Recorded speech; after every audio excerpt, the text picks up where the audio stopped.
Hello everyone. आज हम पढ़ेंगे मॉडर्न फिजिक्स के बारे में। मॉडर्न फिजिक्स के अंदर एक चार पार्ट होता है। एक को हम बोलेंगे फोटो इलेक्ट्रिक इफेक्ट, दूसरा मैटर वेव, तीसरा न्यूक्लियर फिजिक्स और चौथा एटॉमिक फिजिक्स। तो इस चार चैप्टर के अंदर अपन पढ़ेंगे पहले फोटो इलेक्ट्रिक इफेक्ट के बारे में कि फोटो इलेक्ट्रिक इफेक्ट क्या होता है। अब देखें photo electric effect.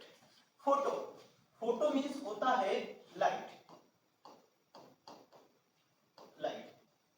So photo electric effect के अंदर जो लाइट एनर्जी होती है वह इलेक्ट्रिकल एनर्जी में कन्वर्ट हो जाती है। और फोटो इलेक्ट्रिक इफेक्ट एक घटना है और इस घटना को होने के लिए दो चीज की रिक्वायरमेंट है। क्या क्या? एक सरफेस का होना जरूरी है और दूसरा लाइट सोर्स का होना जरूरी है। लाइट सोर्स से एक सफिशिएंट एनर्जी इंसिडेंट होगा और सरफेस से जो इलेक्ट्रॉन होंगे वो इमिट होंगे।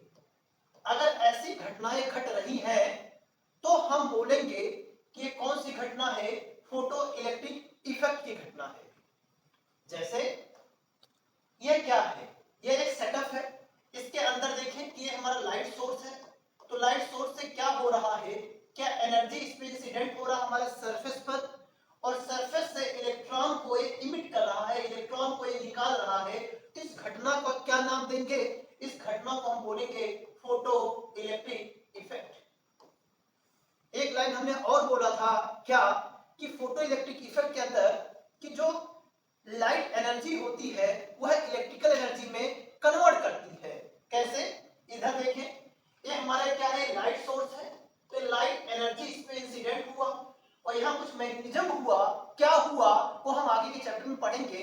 तो अभी तो हमें सिर्फ ये देखना है कि लाइट एनर्जी से क्या यह इलेक्ट्रिकल एनर्जी में कन्वर्ट हो गया और यहाँ पर जो घटना घटा इलेक्ट्रॉन को निकालने का, यह फोटो इलेक्ट्रिक इफेक्ट की घटना है। राइट? अब इधर आ जाए। अब यहां से जो लाइट सोर्स है, जो लाइट सोर्स हम यूज कर रहे थे, और उस लाइट सोर्स में ऐसा क्या मैग्नेटिज्म है जो हमें फोटो इलेक्ट्रिक इफेक्ट की घटना को प्रूव करता है। देखिए सबसे पहले हम समझें कि लाइट सोर्स के बारे में कि लाइट सोर्स, हमें पता है कि लाइट के पास डुअल नेचर होता है। पहला वेव नेचर, इसको हम बोलेंगे लाइट का वेव नेचर। और एक हम मानते हैं लाइट छोटे छोटे पैकेट बंडल के रूप में ट्रेवल करता है जिसको हम बोलते हैं पार्टिकल नेचर। पार्टिकल नेचर, जब लाइट को हम as a wave nature consider करते हैं तो यहां पर हम प्रूव करते हैं इंटरफेरेंस, पोलराइजेशन एंड डिफ्रैक्शन जैसी घटनाओं को। जब लाइट को हम पार्टिकल नेचर मान करके प्रूव करते हैं तब वहां पढ़ते हैं photo electric effect, Raman effect, Compton effect. ठीक है, पर अपने को पढ़ना है फोटो इलेक्ट्रिक इफेक्ट के बारे में। अब लाइट, जैसे यहां पर एक लाइट सोर्स मान लेते हैं, तो लाइट सोर्स इंसिडेंट हो रहा है किसी सरफेस पे, तो हम देख के कैसे बताएं कि ये कौन सा नेचर है, वेव नेचर की पार्टिकल नेचर। देखिए जैसे अगर हमने एक कॉइन को हवा में उछाला तो क्या आप बता सकते हो कि जब वो कॉइन हवा में था तो वो हेड था या टेल था? हम नहीं बता सकते। वैसे ही लाइट को इंसिडेंट होते हुए हमें डिसाइड नहीं कर सकते कि ये कौन सा नेचर शो कर रहा है, वेव या पार्टिकल, जब तक कि वो घटना को ना देखें। हम घटना को देख कर डिसाइड करेंगे कि वहां पर लाइट वेव नेचर शो कर रहा है या पार्टिकल नेचर शो कर रहा है। अब यहां देखिए, यहां से एक कंसेप्ट आता है क्वांटा का, जो लिखा हुआ है quantum nature of light, quanta का। अब फिजिक्स में क्वांटा मींस क्या होता है? क्वांटा मतलब होता है कि फिजिक्स में किसी भी फिजिकल क्वांटिटी का सबसे छोटा पार्ट, सबसे मिनिमम पार्ट। जैसे क्वांटाइजेशन ऑफ चार्ज पढ़ा है आपने, तो वहां पर जो चार्ज का सबसे छोटा पार्ट होता है उसको हम बोलते हैं इलेक्ट्रॉन चार्ज। तो जो इलेक्ट्रॉन का चार्ज है, क्या उसको हमने बोला क्वांटाइजेशन ऑफ चार्ज, मतलब सबसे छोटा चार्ज, है ना? वैसे ही लाइट के सबसे छोटे पार्ट को हम क्या नाम देंगे? सबसे छोटे पार्ट को बोलेंगे क्वांटा। बट हम लोग बात कर रहे हैं लाइट के रिस्पेक्ट में, तो लाइट के रिस्पेक्ट में जो ये छोटा पार्ट है इसी का नाम हम क्या रखेंगे? इसी को हम बोलेंगे फोटोन। अभी हमने देखा लाइट वेव की तरह बिहेव कर रही है और पार्टिकल की तरह भी बिहेव कर रही रही है। तो कैसे हम इसको फील करें? अगर हम फीलिंग की बात करें तो यहाँ पर देखें, ये हमारा लाइट सोर्स है, लाइट सोर्स से यह वेव की तरह बिहेव कर रही है, और यहाँ देखें यह पार्टिकल की तरह भी बिहेव कर रही है। तो लाइट के पास डुअल नेचर होता है, एक वेव भी और दूसरा पार्टिकल भी। पर हम लोग पढ़ रहे हैं quantization of light, quantization of light.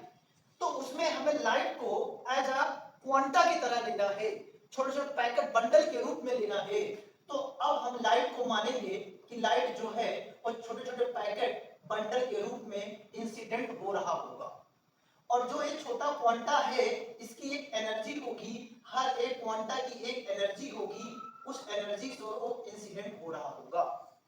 और जो एक क्वांटा है इसी का नाम तो हमने फोटोन रखा। तो ये क्या है? फोटोन की एनर्जी है। तो पहला हेडिंग जो बनता है वो क्या हमें सीखना चाहिए कि एनर्जी ऑफ फोटोन क्या होता है। ठीक है, यहां से एक चीज डिसाइड हो गया कि लाइट हमें यहां पर क्या मानना है, छोटे छोटे पैकेट के रूप में इंसिडेंट हो रहा है, ये मानना है। अब ये जो छोटा पैकेट है क्या इसकी एनर्जी होगी? हाँ, इसकी एनर्जी होगी, हर एक फोटोन की एक एनर्जी होगी।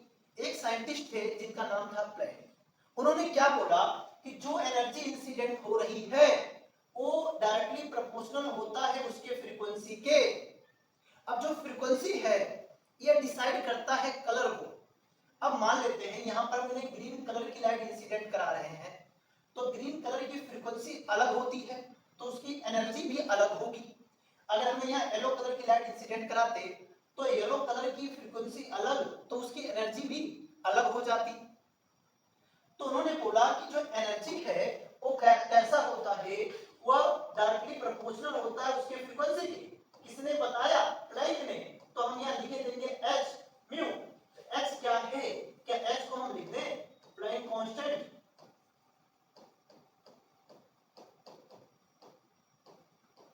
ठीक है, इसकी वैल्यू क्या होती है? 6.6 into 10 के power minus 34 joule into second. ठीक है, अब आपने 11th क्लास में पढ़ा होगा फ्रीक्वेंसी के बारे में कि फ्रीक्वेंसी जो होता है सी बाई लैम्डा होता है। अब सोचो फ्रीक्वेंसी की जगह पर अगर मैं सी बाई लैम्डा लिख दूं तो ये क्या बन जाएगा? एस सी बाई लैम्डा बन जाएगा।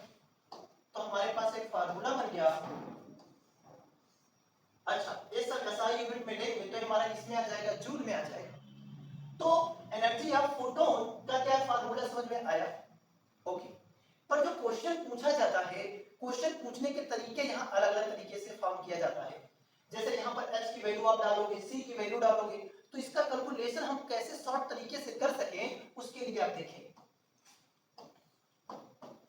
एनर्जी हमें दो तरीके से पूछा जाएगा, एक जूल में और दूसरा इलेक्ट्रॉन वोल्ट में। तो जब आपसे जूल में पूछा जाए तो h और c की वैल्यू का कैलकुलेशन मैंने पहले से कर रखा है, तो होता है 20 into 10 की पावर माइनस 26 बाई लैम्डा। बोलो, एक लैम्डा को आपको रखना है मीटर में और आपका आंसर आ जाएगा किसमें? जूल में। सिंपल, आपको सिर्फ लैम्डा की वैल्यू रखनी है। दूसरा कि अगर आपसे इलेक्ट्रॉन वोल्ट में पूछा जाए तो आप लिखना 12400 बाई लैम्डा, और यहाँ पर जो लैम्डा होना चाहिए वो एंगस्ट्रॉम में होना चाहिए, और आंसर आपका जो आ जाएगा वो आ जाएगा इलेक्ट्रॉन वोल्ट के अंदर। अब कभी ऐसा केस भी बन जाता है जहां पर हमें याद नहीं रहता कि हमें ये वाला लगाऊं या ये वाला लगाऊं, या कहीं पर इलेक्ट्रॉन वोल्ट या जूल दे देता है। तो एक इलेक्ट्रॉन वोल्ट बराबर होता है 1.6 into 10 के पावर माइनस 19 जूल के बराबर। और कन्वर्जन हमें देखना है, वो लैम्डा के साथ खेलेगा, क्योंकि यहाँ पर लैम्डा लिखा है तो लैम्डा को अलग अलग तरीके से देगा। जैसे अगर एक माइक्रोमीटर देता है तो इसको लिखोगे 10 की पावर माइनस 6 मीटर, राइट। मान लो एक नैनोमीटर है तो एक नैनोमीटर को लिखते हो 10 की पावर माइनस 9 मीटर, और ये बराबर होता है 10 एंगस्ट्रॉम के। ठीक है, हाँ, तो ये बातें हो गई कि एनर्जी ऑफ फोटोन का, कि अगर वो जूल में पूछ रहा है या इलेक्ट्रॉन वोल्ट में पूछ रहा है, सिंपल लैम्डा को आपको कन्वर्ट करना है किसमें? या तो मीटर में या तो एंगस्ट्रॉम में। चलिए अब दूसरे मेंबर के बारे में हम बात करना चाहते हैं, उसका क्या नाम है?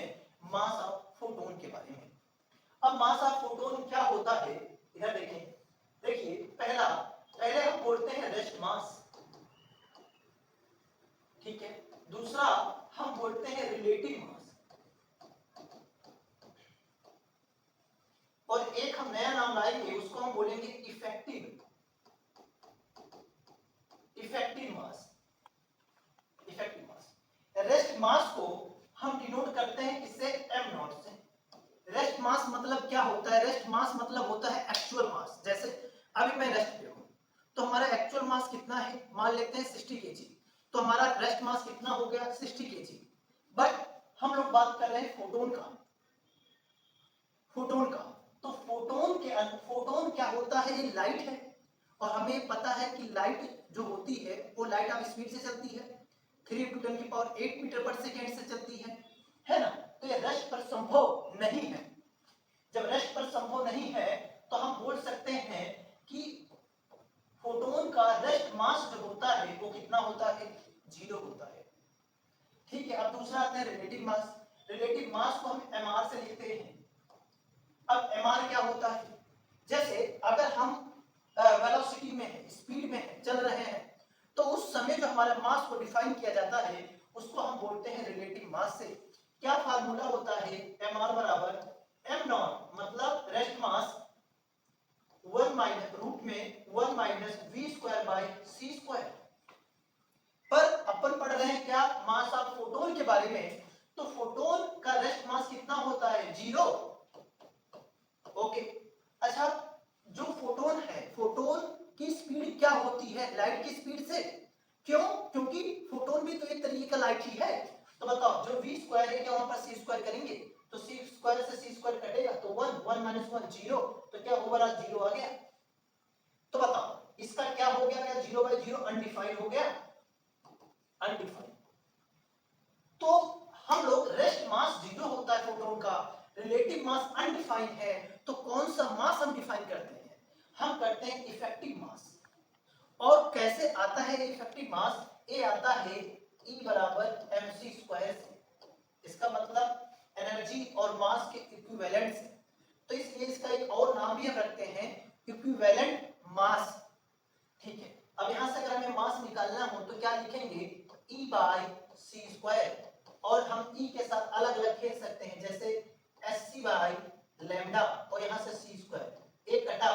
तो बताइए m का फार्मूला क्या बना, E/c² और यहां से बना h/c लैम्डा। अब देखो यहां से क्वेश्चन पूछा गया, क्या क्वेश्चन पूछा गया कि जैसे विबग्योर होता है ना, विबग्योर, तो यहां से यहां जाने पर इसके लैम्डा जो होता है वेलेट का लैम्डा कैसा होता है, कम होता है, और रेड कलर की जो लैम्डा होता है वो ज्यादा होता है, राइट। तो यहां से देखिए मास जो होता है इनवर्सली प्रोपोर्शनल होता है किसके, लैम्डा के। तो किस कलर का जो वेवलेंथ है उसका मास ज्यादा होगा, तो जिसका लैम्डा कम होगा क्या उसका मास ज्यादा होगा कि नहीं होगा, ज्यादा होगा।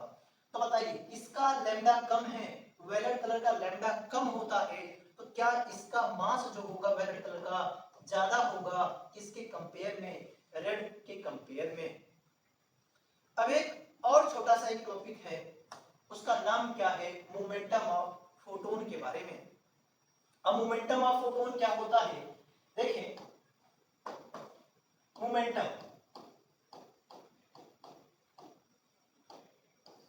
मोमेंटम दो तरीके का हम पढ़ते हैं फिजिक्स में, एक तो हम लीनियर पढ़ते हैं और दूसरा एंगुलर पढ़ते हैं। लीनियर मोमेंटम, दूसरा एंगुलर मोमेंटम। मोमेंटम मतलब होता है किसी के पास मास हो और वो वेलोसिटी में हो, तो हम डिफाइन करते हैं मोमेंटम को। अब सोचें कि जैसे एक कार है, अब एक कार का कुछ मास होगा, वही वेलोसिटी से चल रहा है, तो हम बोलेंगे कि इसके पास मोमेंटम है। अब जैसे ये हमारे पास सन है और इसके चारों तरफ अर्थ क्या करता है, घूमता है, तो अर्थ के पास मास है और v वेलोसिटी से ये चक्कर लगा रहा है, तो हम बोल सकते हैं कि इसके पास मोमेंटम है। अब ये मोमेंटम कैसा है, क्या लीनियर दिख रहा है, तो हमने बोला लीनियर मोमेंटम। एक ऐसा है एंगुलर है, तो हमने नाम दिया angular momentum. But light always travel in a straight line, और लाइट की फोटोन है जो कि स्ट्रेट लाइन में चलती है, तो उसके लिए हम लीनियर मोमेंटम कंसीडर करेंगे, एंगुलर मोमेंटम के बारे में बात नहीं करेंगे। ठीक है, अब हमने बोला मोमेंटम क्या लिखते थे, मास इनटू वेलोसिटी, तो वही एनर्जी और मास इक्विवेलेंट के फार्मूले से क्या हम इसको लिख सकते हैं m इंटू सी इंटू सी। अब देखो ना कॉम्बिनेशन आ गया ना, जैसे मास वेलोसिटी होना चाहिए, क्या मास वेलोसिटी है, तो जो मास वेलोसिटी है क्या यही मोमेंटम बन जाता है। तो बोलो यहां से मैं क्या लिखूं, क्या E बराबर P इंटू सी लिखूं, पर मुझे मोमेंटम चाहिए, क्या मोमेंटम बराबर E बाई सी हो जाएगा। अब E को हम अलग अलग तरीके से लिख सकते हैं, जैसे SC बाई लैम्डा इंटू सी, सी से सी कट गया, तो मोमेंटम के लिए अगर मैं लिखना चाहूं तो मैं क्या लिखूंगा, E बाई सी और H बाई लैम्डा, ये लिखूंगा। पर मोमेंटम जो होता है वो होता है वेक्टर क्वांटिटी, और ये भी इनवर्सली प्रोपोर्शनल होता है किसके, लैम्डा के। तो यहां से एक क्वेश्चन और बनता है कि अगर लैम्डा समान हो, दो लैम्डा दिया गया है, लैम्डा 1 और लैम्डा 2, बोला जाता है कि अगर लैम्डा 1 और लैम्डा 2 सेम है तो क्या मोमेंटम भी सेम होगा क्या, नहीं, सेम नहीं होगा, क्योंकि ये स्केलर क्वांटिटी है और एक ऐसा क्वांटिटी है, वेक्टर क्वांटिटी है, जिसका मैग्नीट्यूड है, जिसका मैग्नीट्यूड बराबर हो सकता है, पर डायरेक्शन के बारे में क्या बोलोगे। अगर अगर यहीं पे इस तरीके से क्वेश्चन पूछा जाए कि अगर पहले का मोमेंटम और दूसरे का मोमेंटम सेम है तो क्या लैम्डा 1 बराबर लैम्डा 2 होगा क्या, हाँ हो सकता है, क्या बात कर रहे हैं।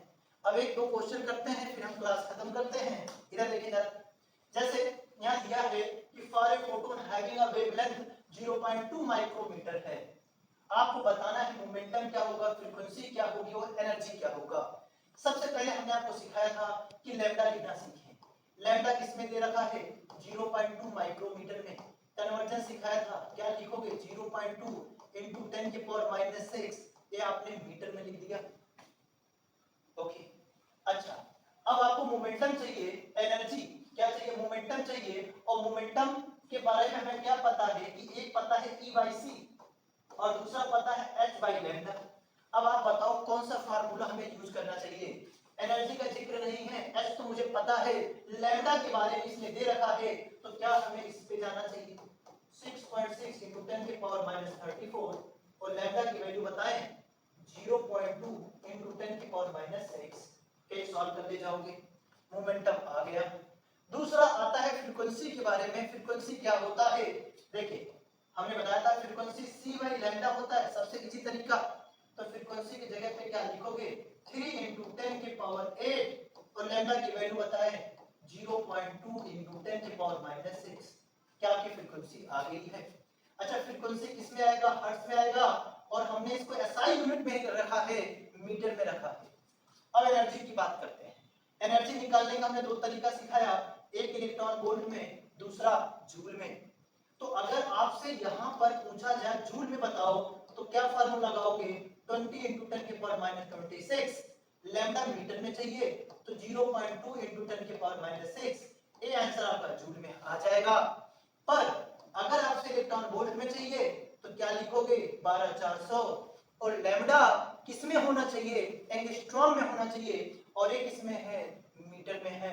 तो इसको पहले आप एंगस्ट्रॉम में बदलो, एंगस्ट्रॉम में बदलोगे क्या हो जाएगा, सबसे आसान तरीका देखें 0.2 into 10 के पावर -6, एक मीटर बराबर कितने एंगस्ट्रॉम, 10 के पावर 10, 10 के पावर 10, तो कितना हो जाएगा, क्या 4 हो जाएगा, है ना। तो यहां से लगभग ये 2000 के आसपास आ जाएगा, 2000 एंगस्ट्रॉम आ जाएगा। क्या डर है बात, चलिए अब यहां पर क्या लिखोगे 2000, क्या ये काट दिया आपने, क्या 6.2 इलेक्ट्रॉन वोल्ट आ गया है। ठीक है, एक क्वेश्चन और देखें, इसमें बोलता है कि photon having energy 9 mega electron volt, कितना 9 मेगा इलेक्ट्रॉन वोल्ट है, मतलब इसने एनर्जी दे रखा है। हमसे क्या पूछा है, मोमेंटम। तो मोमेंटम हमें क्या पता है, E बाई सी और बोलो H बाई लैम्डा, इसका कोई काम ही नहीं क्योंकि लैम्डा है ही नहीं। तो इसमें एनर्जी दे रखा है, तो एनर्जी कितना दे रखा है, 9 मेगा इलेक्ट्रॉन वोल्ट। तो मेगा मतलब 10 के पावर 6, एक इलेक्ट्रॉन वोल्ट बराबर कितना 1.6 into 10 के पावर -19 जूल, क्या बाई सी 3 into 10 के पावर 8, क्या मोमेंटम आ जाएगा। अब क्या पूछा है, इफेक्टिव मास। इफेक्टिव मास अगर आपको फार्मूला याद नहीं है तो इतना तो लिख ही सकते हो ना, E बराबर mc स्क्वायर, तो यहां से बना सकते हो ना E बाई सी स्क्वायर। अरे आ गया। अब E कितना बोलो ना, E कितना लिखोगे, 9 मेगा इलेक्ट्रॉन वोल्ट है 10 की पावर 6 और 1.6 into 10 की पावर माइनस 19 और C स्क्वायर है तो 3 into 10 की पावर 8 का स्क्वायर। क्या डन है। आई होप आपको फोटोन की एनर्जी निकालना, मास निकालना और मोमेंटम निकालना और उस पे बेस्ड कुछ क्वेश्चन समझ में आए होंगे। Okay, thank you.